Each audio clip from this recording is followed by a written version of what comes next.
반갑습니다.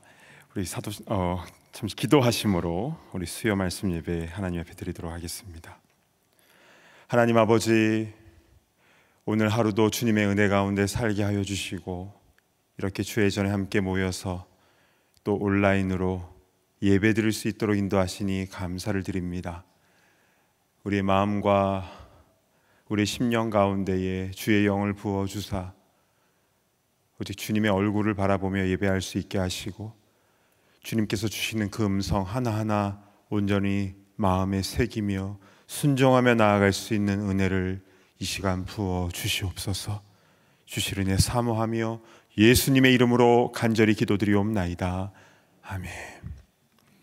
우리 찬송가 215장 내 죄에 속해 주신 주께 215장 부르신 후에 우리 11소그룹 김정관 장로님 기도 인도해 주시겠습니다.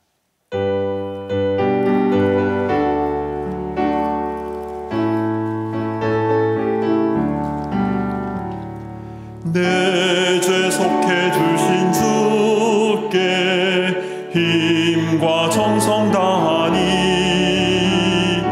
나의 온갖 언행 심사 주를 위한 것일세. 내게 있는 모든 것을 주를 위해 바치리. 내게 있는 모든 것을 주를 위해 바치리. 나의 손과 발을 들여 주의 명령 행하고 오직 주만 바라보며 주만 찬양하겠네. 아멘. 항상 주를 찬송하며 이 몸 바치오리다. 항상 주를 찬송하며 이 몸 바치오리다. 내가 주를 바라보니 나의 영혼 밝아져. 십자가를 지신 주만 항상 바라봅니다. 주님 십자가를 바라보며 주만 따라가리라. 십자가를 바라보며 주만 따라가리라. 신기하고 놀라워라 영광스러운 왕의 왕. 나를 친구 삼아 주사 편히 쉬게 하시네. 주의 날개 보호 아래 영원한 식 얻겠네. 주의 날개 보호 아래 영원한 식 얻겠네.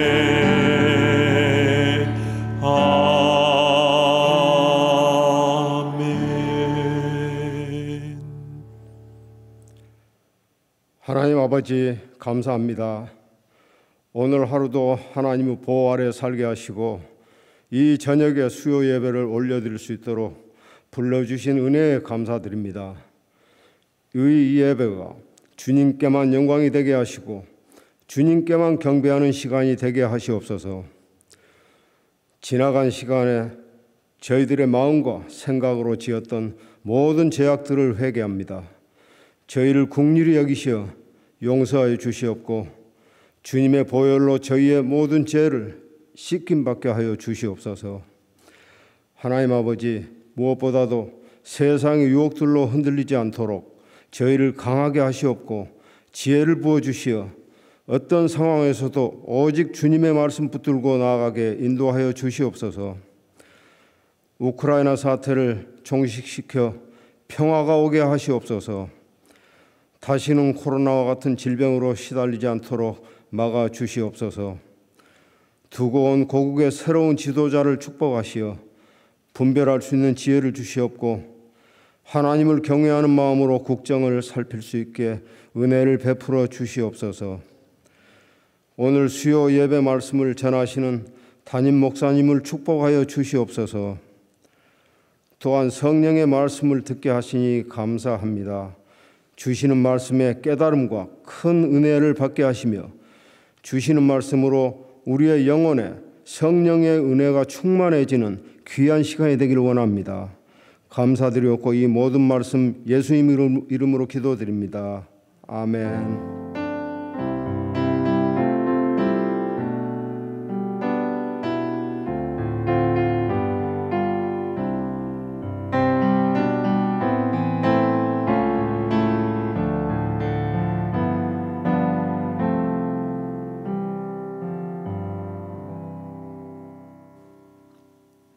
하나님 말씀은 느헤미야 11장의 말씀입니다. 구약 성경 느헤미야 11장 1절부터 마지막 36절까지 우리 드라마 바이블로 봉독하도록 하겠습니다. 제 11장. 백성의 지도자들은 예루살렘에 거주하였고 그 남은 백성은 제비 뽑아 10분의 1은 거룩한 성 예루살렘에서 거주하게 하고 그 10분의 9는 다른 성읍에 거주하게 하였으며 예루살렘에 거주하기를 자원하는 모든 자를 위하여 백성들이 복을 빌었느니라. 이스라엘과 제사장들과 레위 사람들과 느디님 사람들과 솔로몬의 신하들의 자손은 유다 여러 성읍에서 각각 자기 성읍 자기 기업에 거주하였느니라. 예루살렘에 거주한 그 지방의 지도자들은 이러하니 예루살렘에 거주한 자는 유다 자손과 베냐민 자손 몇 명이라.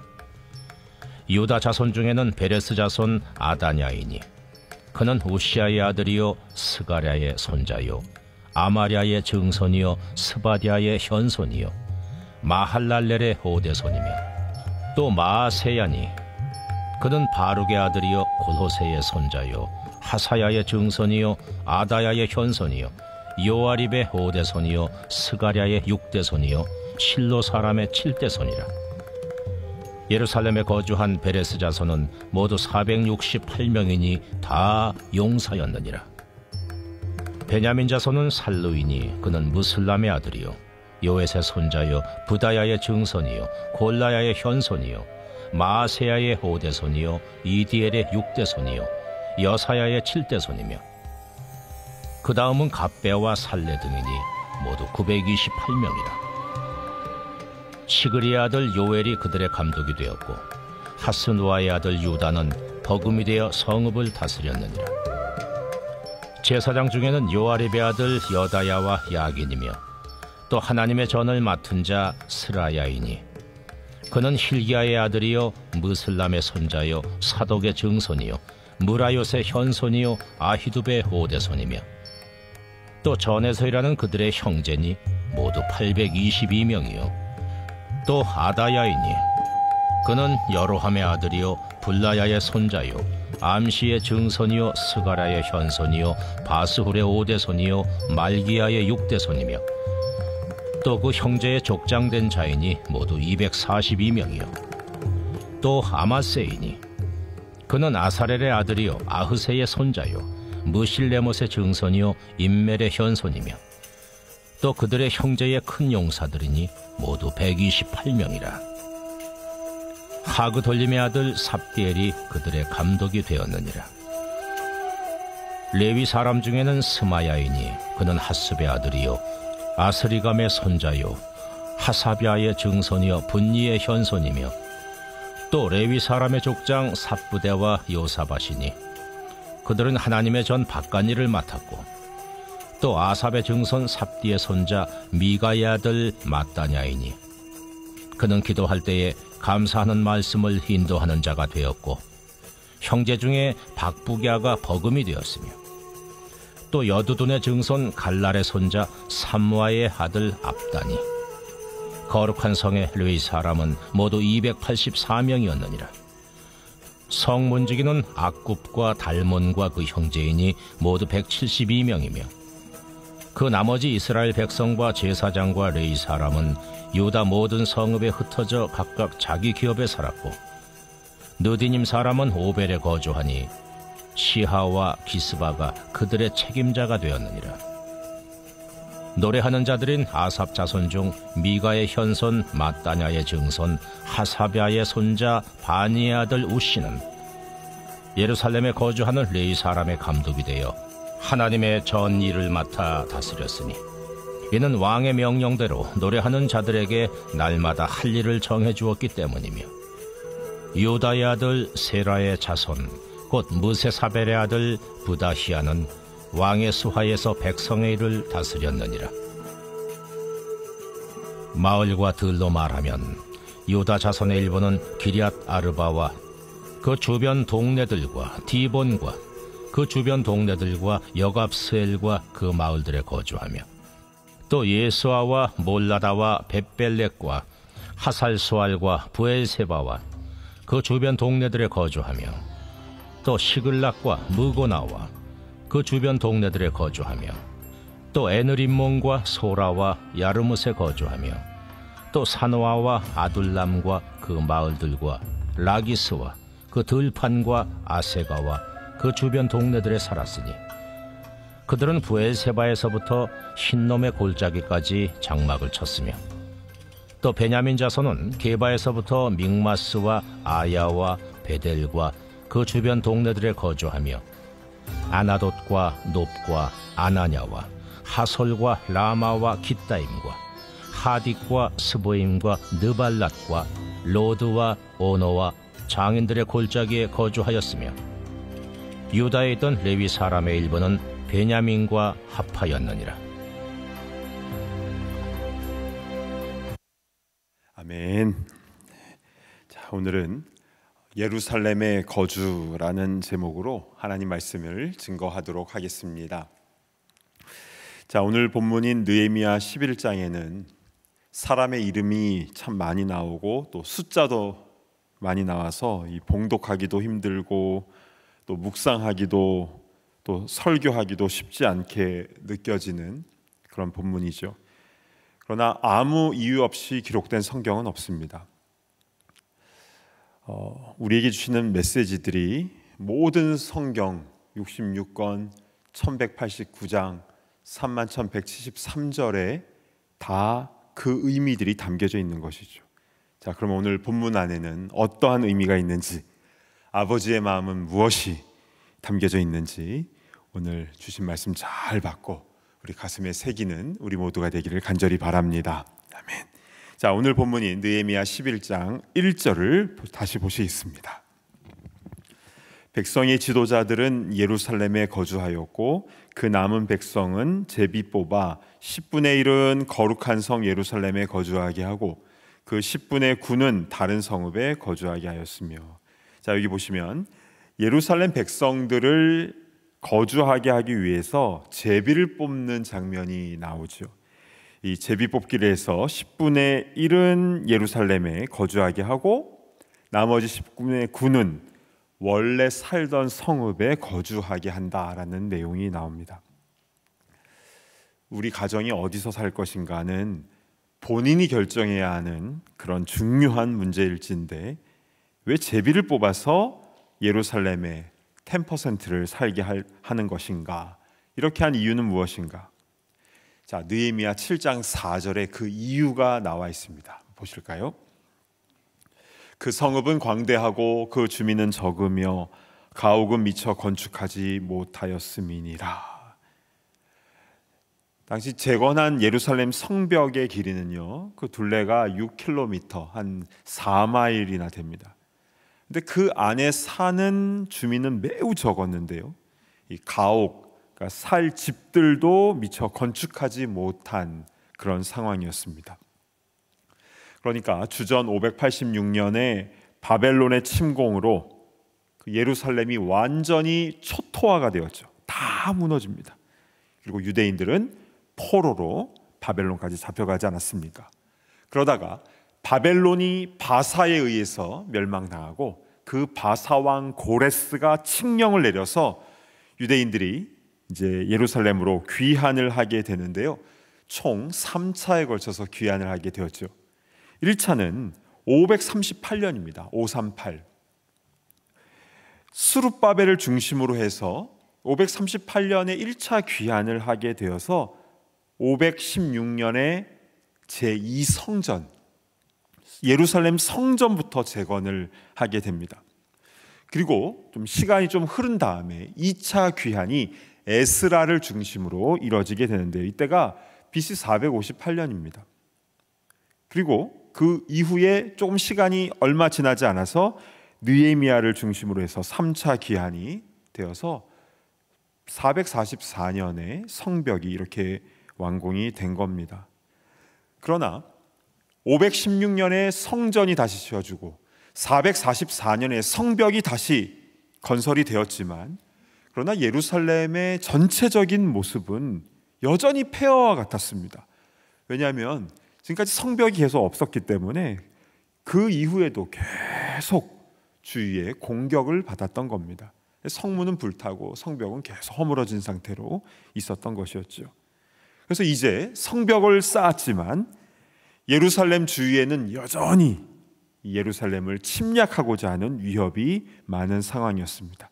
그래서 항상 이 성벽 주위에 경계 태세를 해야 되는 것이고, 매일 민방위 훈련을 해야 되는 겁니다. 항상 긴장하고, 그러면서 모든 것 하나하나를 다 재건해야 되는, 정말 할 일이 많은 곳이 바로 예루살렘이었다라는 거죠. 그래서 누가 제일 먼저 솔선수범을 합니까? 자, 1절 앞부분을 다시 보시면요, 백성의 지도자들은 예루살렘에 거주하였고, 그렇지요, 지도자들이 먼저 예루살렘으로 옵니다. 솔선수범을 보이는 것은 너무 당연하지요. 느헤미야부터 늘 그러했으니까요. 자, 느헤미야는 그냥 성벽 쌓으려고 그냥 자재 가지고 온 사람이 아니라 공식적으로 유다 지역에 파송된 총독이었습니다. 우리 전에 살펴본 대로 예전에 있었던 총독들은 이제 부동산들을 많이 소유하고 그리고 이제 재물을 많이 축적을 했는데, 느헤미야는 예루살렘의 이 근방에 땅을 사지 않습니다. 또한 당시 관례로 통치 지역에서 챙겼던 총독의 녹이라는 이 엄청난 재물도 하나도 받지 않습니다. 오히려 자신의 사비를 들여서 일하는 사람들을 먹이고 섬기는 일을 하였죠. 심지어 느헤미야는요, 자기가 총독임에도 불구하고 제일 높은 정치 관료지만 성벽 건축할 때 신발을 신고 계속 잠에 들었습니다. 급한 일이 있으면 바로 뛰어나갈 수 있도록 5분 대기조와 같은 그런 모습을 느헤미야가 솔선수범해서 행했던 것입니다. 그러니까 총독이 이런 모습을 보이니까 다른 지도자들도 같이 솔선수범하는 것은 너무나 당연한 것 같습니다. 그러니까 윗물이 맑으니까 이제 좋은 것이 이렇게 흘러내리는 것이겠죠. 참 느헤미야도 참 훌륭하고 또 다른 지도자들도 참 귀한 모습을 보였습니다. 자, 이렇게 먼저 지도자들이 예루살렘에 거주하여서 우리가 예루살렘을 먼저 재건하는데 힘을 다하겠다라고 했고요. 또한 제비를 뽑아서 전체 백성의 10분의 1, 그러니까 11조에 해당하는 이들을 예루살렘 성 안에 이주하는 것으로, 거기에 거주하게 하는 것으로 했습니다. 근데 또 있습니다. 11장 2절을 보실까요? 예루살렘에 거주하기를 자원하는 모든 자를 위하여 백성들이 복을 빌었느니라. 자, 여기 보시면 예루살렘에 거주하기를 자원하는 사람들이 나오죠. 그리고 다른 백성들은 그를 축복해 주었다고 했습니다. 그러니까 아이고 고생해, bless you, 뭐 이런 분위기였을까요? 자, 많은 분들이 이 본문을 묵상하면서 황폐한 예루살렘으로 들어가는 이 세 부류의 사람들을 이렇게 정리를 하는데요. 첫 번째는 백성의 지도자들, 두 번째는 제비를 뽑아서 10분의 1에 해당되는 백성들, 그리고 세 번째는 자원하는 사람들, 이 세 부류의 사람들이 예루살렘에 들어와서 예루살렘을 재건한다, 이렇게 생각을 합니다. 그리고 성서학자들 중에서도 이렇게 세 부류로 그렇게 해석하는 분들이 있습니다. 자, 그런데 여기서 아까 그 자원하는 사람들이 도대체 누구였는가에 대해서 우린 조금 더 깊게 살펴볼 필요가 있습니다. 2절을 다시 보시면요, 여기 자원하는 이라고 나오는 이 단어의 문법이요, 재귀형으로 쓰였다라는 것이 저희 눈에 확 들어왔습니다. 재귀형으로 쓰였다. 이렇게 되면 뜻이 어떻게 되냐면요, 마땅히 해야 할 것을 기꺼이 기쁨으로 한다는 의미가 되는데요, 이런 관점에서 본다면 이 자원하는 모든 자는 어떤 새로운 사람들이 아니라 아까 제비뽑기를 통해서 선택된 그 10분의 1의 백성들이 다들 억지로가 아니라 자원하는 마음으로 예루살렘에 가게 되었다라고 해석하는 것이 더 타당하게 된다는 것입니다. 그러니까 자원하는 사람들 따로 있고, 또 제비 뽑혀서 11조에 해당하는 사람들은 아이고 나 이제 또 십자가 져야 되는구나, 아이고 하면서 간 거, 이런 분위기가 아니라 모두 자원하는 심령으로 10분의 1에 해당되는 사람이 그렇게 간 것이고, 나머지 10의 9에 해당하는 사람들은 이 10의 1에 하는 사람들을 진심으로 축복하면서 예루살렘으로 파송하였다, 이렇게 해석이 되는 것입니다. 여러분, 이건 되게 놀라운 상황입니다. 어떻게 이런 마음을 갖게 되었을까요? 적의 침공을 대비해서 항상 민방위 훈련하고 성벽을 지켜가면서 또 집과 도로와 또 기본 시설들을 정비하면서 또한 개인 생계를 위해서 농사도 지어야 되는 일이 정말 1인 3역하는 게 쉬운 일이 아니었을 텐데, 또 자기만 가는 게 아니라 온 가족들 다 데리고 가문이 그냥 다 가서 고생하는 것인데 어떻게 이렇게 자원하는 마음으로 가게 되었을까? 여러분, 어떻게 이들이 이런 마음으로 가게 된 것인가? 우리는 이 부분을 오늘 느헤미야서의 말씀을 통해서 하나하나 좀 찾아보아야 될 것 같습니다. 자, 세 가지로 볼 수가 있겠는데요, 첫 번째는요, 이게 바로 말씀의 힘이라는 것입니다. 자, 느헤미야서 8장 8절 9절로 한번 가보실까요? 하나님의 율법책을 낭독하고 그 뜻을 해석하여 백성에게 그 낭독하는 것을 다 깨닫게 하니 백성이 율법의 말씀을 듣고 다 우는지라. 자, 이 상황은 나팔절에 수문화 광장에서 함께 모여서 집회할 때의 상황인데요, 그러니까 율법의 말씀을 다 듣고 또 그 뜻을 해석해 주었을 때 백성들이 그 말씀을 깨닫고 웁니다. 이렇게 말씀이 그들의 심령 가운데 들어올 때에 이들의 마음밭이 완전히 바뀌어버리는 엄청난 부흥의 역사가 일어나게 되었다는 것이죠. 우리 지난 느헤미야서의 말씀을 좀 이 시간대별로 좀 다시 한번 좀 정리를 해드리겠습니다. 느헤미야 6장에는 성벽 공사가 52일 만에 마무리가 되었죠. 그 적들의 공격이 계속 있었고 내부의 문제도 있었고, 그렇지만 52일 만에 지어졌다는 것은 정말 기적입니다. 하나님의 은혜이죠. 이게 느헤미야 6장입니다. 그리고 7장에는 느헤미야가 지도자들을 세우는 장면이 나왔죠. 사람을 세운다. 성벽뿐만 아니라 사람을 세운다. 그 다음에 8장에는 드디어 그 나팔절, 유대력으로 7월 1일, 이날은 새해라고 하였습니다. 로시 하샤나, 유대인의 새해에 함께 모여서, 그러니까 9월 중순경이 되는데 유대력으로는 7월 1일입니다. 이때 수문화 광장에 다 자발적으로 모여서 에스라의 입에서 나오는 하나님의 말씀을 들었죠. 이때 새벽부터 낮 12시까지 6시간을 다 일어서서 하나님의 말씀을 듣는데 모두 다 그 말씀 앞에 견딜 수가 없어서 다 펑펑 우는 역사가 아까 그 말씀대로 일어나게 된 것입니다. 그때 느헤미야가요, 여호와로 인하여 기뻐하는 것이 너희의 힘이니라 이렇게 선포했죠. 기억나십니까? 이때 너희의 힘이라는 것은 방파제라는 의미라고 하였습니다. 그러니까 여호와를 기뻐하는 것, 그것이 바로 세상으로부터 이길 수 있는, 보호받을 수 있는 방파제가 된다라는 의미였다고 했습니다. 그리고 나서 이렇게 7월 1일 나팔절을 잘 지내고 나서 그 다음에 7월 15일부터 22일 동안 8일간 진행되는 초막절이 지켜지게 됩니다. 8일간 초막절을 지킵니다. 감사하는 의미였습니다. 그리고 하루 쉬고 나서 24일에 또 모여서 회개하는 일들이 느헤미야서 9장에 있었던 것이죠. 그래서 이들은 조상들의 죄부터 쫙 훑어내려갑니다. 그리고 결국 자신들의 죄까지 하나님 앞에 다 자복하고 이제 하나님 앞에서 우리 이 죄악을 다 버리고 하나님만 사랑하고 하나님만 섬기며 살겠습니다 하면서 언약을 세우는데요. 그리고 나서 결단을 하고 임봉을 하는데 그 임봉한 지도자들의 명단이 10장에 쫙 그 이름들이 기록되어 있었습니다.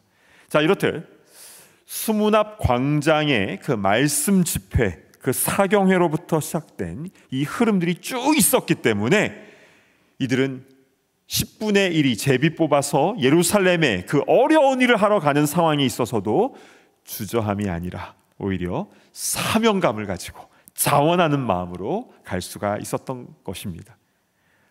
정말 그런 것 같습니다. 하나님의 말씀이 주님의 음성으로 정말 내 귀에 들리기 시작하면 그냥 군중 속에서 그냥 편하게 그냥 종교 생활하려고 하는 그런 얄팍한 마음들이 사라지고 주님을 향한 헌신 그리고 자원하는 마음, 그 성령의 충만함이 우리 마음 가운데 불붙듯 일어나게 된 줄로 믿습니다. 아멘. 자, 이게 첫 번째이고요. 자, 두 번째, 왜 이들이 자원하게 되었는가? 자, 제비 뽑기에 대해서 이것을 하나님의 뜻으로 받아들인 겁니다. 자, 잠언 16장 33절 한번 보실까요? 제비는 사람이 뽑으나 모든 일을 작정하기는 여호와께 있느니라. 아멘. 자, 제비 뽑기는요, 하나님께서 대신 뽑아주신 게 아닙니다. 사람이 뽑습니다. 그러나 제비를 뽑기 전에 하나님 앞에 이 모든 것을 다 내어 맡기는, 다 내려놓는 고백을 하죠. 이렇게 간절히 기도하고 나서 제비를 뽑는 것이고 그 결과에 대해서는 다 순종하는 겁니다. 무효, 다시, 이게 아니라 그 결과에 대해서 순종하는 것인데요. 왜냐하면 하나님께서 하셨다라는 믿음으로 임했기 때문입니다. 물론 이 10분의 1 이들만 하나님이 쓰시는 게 아닙니다. 나머지 10분의 9도 남아있는 자들도 자기가 있는 그 타운에서 해야 할 것이 있는 겁니다. 본문에도 그렇게 나와요. 자기가 해야 될 지역에서 해야 될 사명이 있는 사람들은 그곳에서 또 해야 되는 것이죠. 그러니까 선교 파송할 때도 마찬가지입니다. 선교지로 나가는 분들만 하나님께 쓰임받는 게 아니잖아요. 남아서 할 일을 해야 되는 사람도 필요합니다. 그런데 하나님께서 주신 특별한 사명을 가지고 나가는 이들에게는 함께 축복하면서 복을 빌면서 파송하는 것은 매우 중요한 부분입니다. 왜냐하면 10분의 10이 다 함께 하는 것이기 때문입니다. 주의 일은 이렇게 하는 겁니다. 그러니까 일하는 몇몇만 고생하고 희생하고 이것이 아니라 다 같이 하는 거죠. 그러나 모든 것에는 하나님의 질서의 법칙이 있고 또 이곳에서 해야 될 사람이 있고 또 저곳에서 해야 될 사람이 있고 그렇기 때문에 특별히 그 일을 위해서 선택된 사람은 예루살렘으로 가야 되는 것이고 가지 못하는 사람들은 가는 이들을 축복하고 기도하고 후원해야 되는 그 사명이 10분의 9에게 있게 된 것입니다. 사도행전에 나오는 초대교회도 마찬가지였습니다. 예루살렘 교회는요, 구제할 일을 담당할 7명의 사람을 택해서 세웠습니다. 또한 안디옥 교회는 바울과 바나바를 선교사로 파송해서 보내는 일을 하였죠. 안디옥 교회 교인들 전체가 다 간 게 아닙니다. 그럼 예배는 누가 드립니까? 새 가족은 누가 담당합니까? 그러니까 구제나 선교나 특별한 사람을 세워서 그들로 하여금 하였지만, 그러나 이 모든 일을 온 교회가 함께 하는 것입니다. 함께. 우리 과테말라 선교가 6월 6일 날 출발하니까 이제 얼마 안 남았는데요, 가시는 분들만 하는 게 아니라 온 교회가 함께 기도하고 함께 준비하고 함께 후원하고 그리고 함께 파송하면서 이 일을, 이 귀한 선교의 사명을 우리 함께 감당하는 공동체가 되기를 바랍니다. 아멘. 자, 세 번째로는요, 이들이 어떻게 자원하는 마음을 가질 수 있을까? 예루살렘이 아무리 황폐하였다 해도 이곳에는 하나님의 성전이 있기 때문입니다. 자, 느헤미야 10장 39절 마지막 부분을 한번 보실까요? 그리하여 우리가 우리 하나님의 전을 버려두지 아니하리라. 하나님의 성전을 향한 이들의 간절한 마음이 있었기 때문입니다. 우리가 우리 하나님의 전을 버려두지 아니하리라. 그 마음, 그 사명감으로 예루살렘에 자원하는 마음으로 가게 된 것입니다. 근데 당시 예루살렘은요, 이스라엘의 수도라고 할 수가 없습니다. 지금 여전히 바사의 페르시아의 식민 상황이었고요, 예루살렘은 여전히 폐허 상태입니다. 그러나 예루살렘이 특별한 이유는 하나님의 성전이 있기 때문이죠. 즉 하나님께 제사드리고 예배드리는 특별한 장소이기 때문입니다. 그래서 오늘 본문 11장 곳곳에는 하나님의 전에서, 성전에서 일을 맡는 자들의 명단이 쭉 나오는데요, 11절에도 나오고 12절에도 나오고 16절에도 나오고 22절에도 나오고, 그러니까 많은 이들이 성전에서 사역하는 일을 맡게 된 것이죠. 근데 여러분, 스룹바벨을 중심으로 건축한 제2성전은 화려한 건물이 아니었습니다. 무너졌던 솔로몬의 제1성전에 비하면 너무 초라했죠. 예전에 예루살렘에 갔을 때 무너졌던 예루살렘 솔로몬의 성전의 모형과, 그러니까 그 모양과 크기, 그리고 스룹바벨이 지은 제2성전의 모양과 크기, 그리고 헤롯 대왕이 다시 레노베이션, 크게 증축한 제2성전의 증축판 헤롯 성전의 크기, 그리고 지금 있는 예루살렘에 있는 그 황금돔이 있는 그 모스크의 그 크기, 이 크기와 모양을 비교한 적이 있었는데요, 제일 큰 거는 헤롯 성전입니다. 얼마나 크게 지었던지. 그런데 제일 초라하고 제일 작은 규모가 바로 제2성전 스룹바벨의 성전이었습니다. 겉모습도 그러할 뿐만 아니라 사이즈 자체도 너무 작더라고요. 그런데 그럴 수밖에 없는 것이, 포로에서 돌아온 사람들이 뭐가 있었겠습니까? 그러나 이들이 자신의 집을 짓기 전에 먼저 하나님의 전부터 있는 힘을 다하여 지었을 때 하나님께서 굉장히 크게 기뻐하셨죠. 지금 이 10분의 1의 이 유대인들이, 또 레위인들, 또 베냐민 지파 사람들도 있었습니다. 이들이 예루살렘으로 오면서 이들은 그 성전 건물을 사모해서 이렇게 자원하는 모습으로 온 게 아닙니다. 성전 건물을 사랑해서가 아니라 하나님을 사랑하여서, 그곳에 임하시는 하나님을 사랑하고 그곳에서 드려지는 예배를 사모하는 마음으로 자원하여 온 것입니다. 하나님께서 그 모습을 얼마나 귀하게 여기셨을까요? 지금도 마찬가지입니다. 물론 우리가 이 성전 건물, 예배당 건물을 깨끗하게 잘 관리하고 또 깨끗하게 청소하는 것도 참 귀한 것입니다. 그러나 건물보다 더 중요한 것은 바로 이곳에 임하시는 하나님, 그리고 이곳에서 예배드리는 우리의 마음의 성전이 정결하게 되는 게 더 중요한 것입니다. 하나님의 얼굴을 구하고 주님의 예배를 더욱더 사모하고, 건물이 아니라 하나님 자체를 진심으로 사랑하며 사모하는 참된 예배자들이 다 되기를 간절히 바랍니다. 아멘. 말씀을 정리합니다. 어떻게 제비 뽑힌 이들이 이렇게 자원하는 마음으로, 재귀형으로, 그러니까 myself, 이제 이렇게 재귀형으로 쓰이게 된 것일까? 세 가지로 살펴보았습니다. 첫 번째는 말씀의 힘이었다는 것이죠. 하나님의 말씀이 우리 가운데 충만할 때에 자원하는 마음이, 또 성령의 충만함이 회복되어진다라는 것이 첫 번째였고요.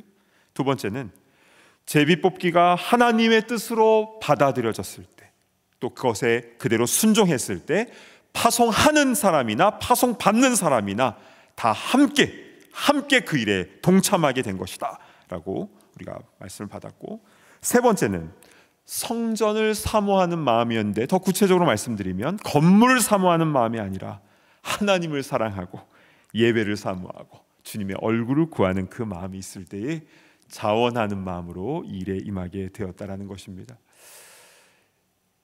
우리가 그렇게 되었으면 좋겠습니다.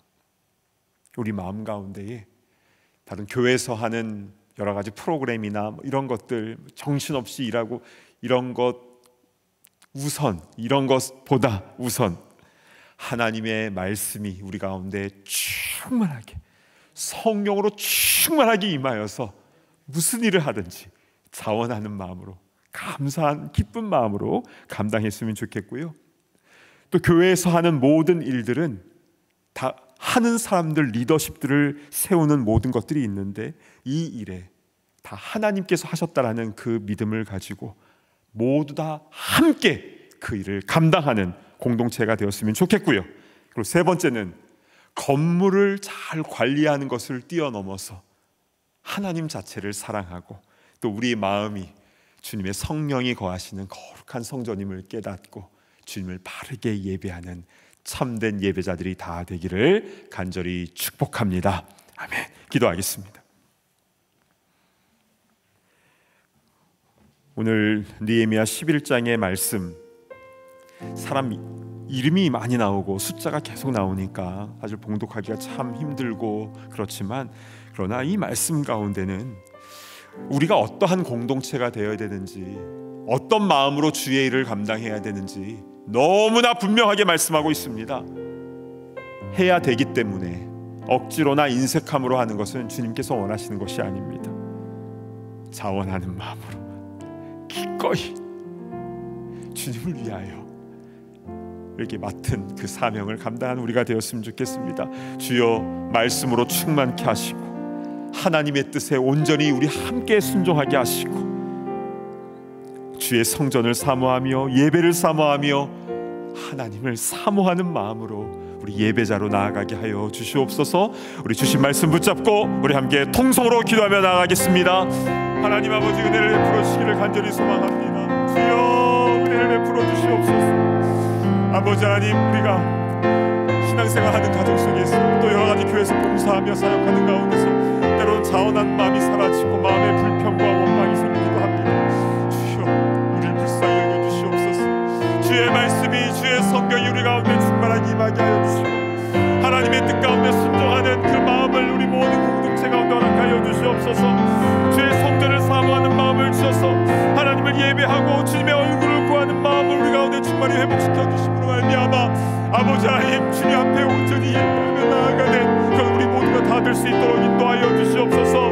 아버지 하나님, 주님 느헤미야 11장에 나오는 이런 공동체가 바로 우리가 되기를 원합니다.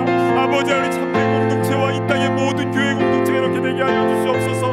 아버지 하나님, 모든 교회마다 말씀이 충만케 하시고 하나님의 질서가 바르게 세워지게 하시고, 아버지 모두 예배를 사모하며 하나님의 얼굴을 구하는 참된 예배자들 다 될 수 있도록 인도하여 주시옵소서. 아버지, 그래서 온 교회들이 있는 곳에서 하나님께 영광을 올려드릴 때 부족함이 없도록 인도하여 주시옵소서. 이절 한 가지 더 위해서 기도할 때에 우리의 기도가 필요한 분들을 위한 중보적 기도를 드리는 시간을 가졌으면 좋겠습니다. 신앙생활하기에 너무나 고통 가운데 있는 이들이 많이 있습니다.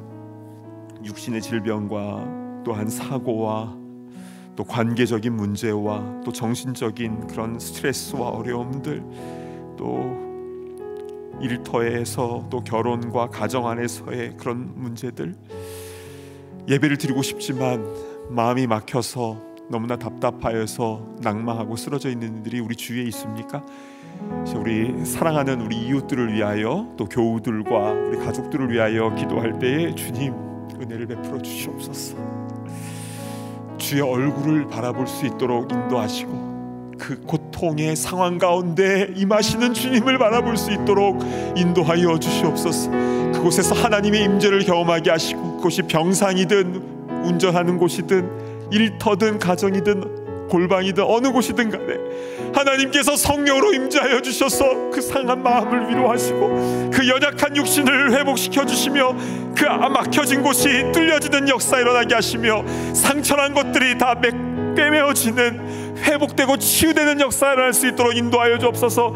아무리 우리의 기도가 필요한 분들을 위하여, 위로가 필요하고 치유가 필요한 분들을 위하여 이 시간에 함께 기도할 때에 우리 주여 한번 외치며 기도하며 나가도록 하겠습니다. 주여.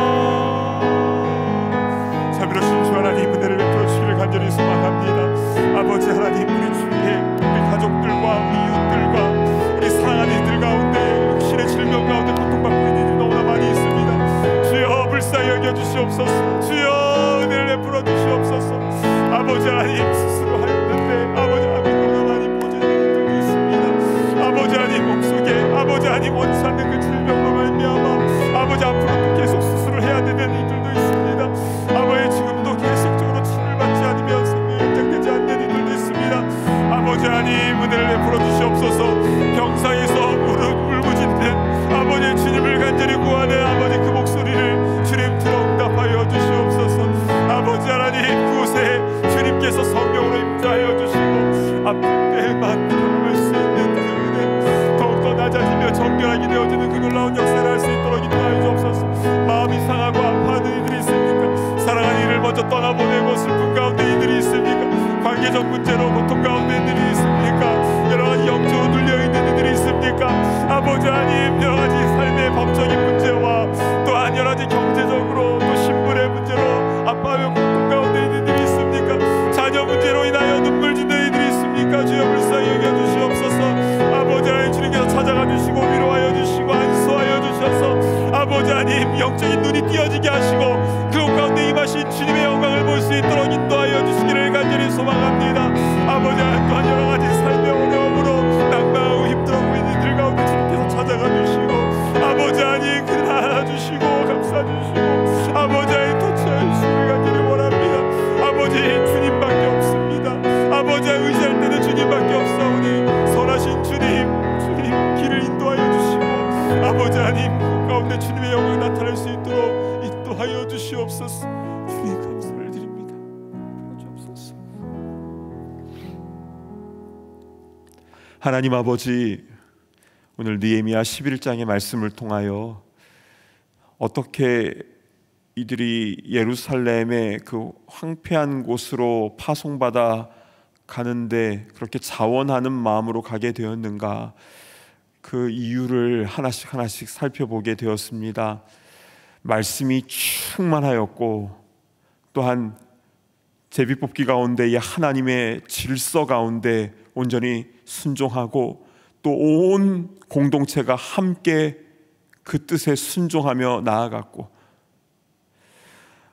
또한 이들 가운데에 성전을 사모하는 그 마음이 있었기에 하나님을 예배하고자 또 그 일에 기꺼이 쓰임받고자 자원하는 마음으로 나간 것을 보게 되었습니다. 오 하나님, 이 땅의 모든 주의 공동체 가운데 이 은혜를 동일하게 부어주사 모든 교회마다 가정마다 또 소그룹마다 말씀이 충만하게 하여 주시고 하나님의 뜻 가운데 함께 순종하는 역사 일어나게 하시고 또 성전을 사모하며 예배를 사모하는 마음이 온전히 회복될 수 있도록 은혜를 부어 주시옵소서. 주님, 그리하여서 사람의 이름이나 어떤 사람의 생각들이 높아지는 것이 아니라 하나님의 영광이 가득한 곳, 주님의 은혜가 충만한 곳, 그리고 주님의 능력 가운데에 견고하게 세워지는 공동체가 이 땅의 모든 교회들이 될 수 있도록 인도하여 주시옵소서. 우리 사랑하는 이들 가운데 지금도 고통당하고 있는 이들을 위하여 이 시간 함께 간절한 마음으로 기도하였습니다. 육신의 질병으로 또 마음이 아파서 삶의 여러 가지 문제로 고통 가운데 있는 이들을 위하여 우리 간절히 기도하였는데, 주님, 어떤 다른 것이 아니라 주님의 임재가 그들 가운데 있게 하여 주시고, 주님께서 그 마음을 터치하여 주시고 그 아픈 곳을 만져주시고 또 그 막혀져 있는 그곳을 열어주셔서 주님의 은혜와 영광이 충만하게 하시고, 오히려 그 아픔을 통하여 역전이 되는, 오히려 더 정결하게 더 하나님만을 믿고 의지하게 되는 그 놀라운 은혜가 임하게 하여 주시옵소서. 주 하나님, 우리 삶 가운데에 때로는 뭐가 잘 될 때도 있고 또 그렇지 않을 때도 있습니다. 어느 상황이든지 상관없이 늘 주님만 바라보고 주님 바르게 예배하며 주님의 말씀의 뜻 가운데 순종하며 나아가는 말씀 충만, 성령 충만한 주의 일꾼들, 그리고 주의 공동체가 다 되게 하여 주시옵소서. 감사드리오며 존귀하신 예수님의 이름으로 간절히 기도드리옵나이다. 아멘.